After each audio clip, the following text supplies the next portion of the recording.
Tuesday, August 28, 2018. This is Mercedes Diesel Guy, and this is my 1998 Volvo V70 GLT project car. So, excuse the mess here for a minute. Let me just move a thing or two out of the way. Anywho, you can see the car is in the garage now, and it's certainly in project mode. I'm going to apologize in advance for the really low lighting in this video here. I accidentally broke the entire light fixture on this side of the garage, so I'm going to have to replace that fixture probably tomorrow, but can't get out to the hardware store tonight anymore. But you can see I am working here on the car. It's been a few weeks since I've even filmed any video. I know I haven't really posted anything in a while, but I was on vacation, so I was away from the car. So now I'm back. Car is in the garage, finally.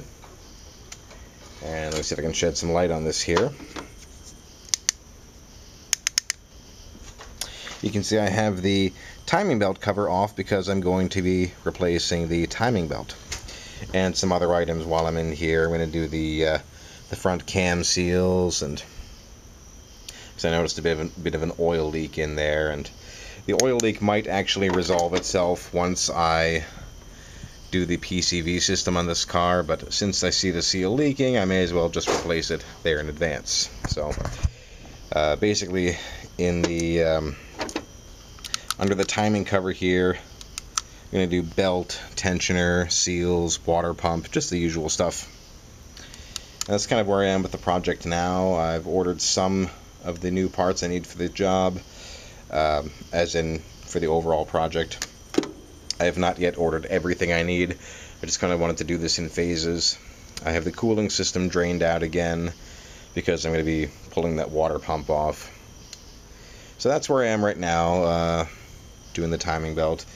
You can see the I've got the cam lock tool in there. So once I verify that the timing marks are all lined up correctly, I will proceed with the job. Now, normally, and once again I'm using a handheld flashlight there, you can see this section of the rear belt cover. There's usually usually this section has a bit that dips down a little further with some timing marks, and it looks like a previous service professional had accidentally broken that off. But they were kind enough to make some timing paint marks there, which is what I'm queuing off of. And I looked at the marks actually on the sprockets, and they line up to where they should be. So these paint marks, I believe, are going to be accurate enough for me to work with. But this also shows that the timing belt has been replaced at least at some point. The car's got high mileage. I have no idea when it was last replaced. I'm sure it's more than due at this point. But it certainly hasn't broken.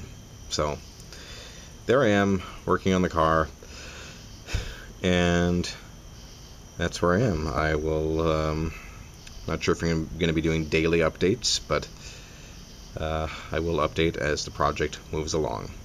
This is Mercedes Diesel Guy. Thanks for watching.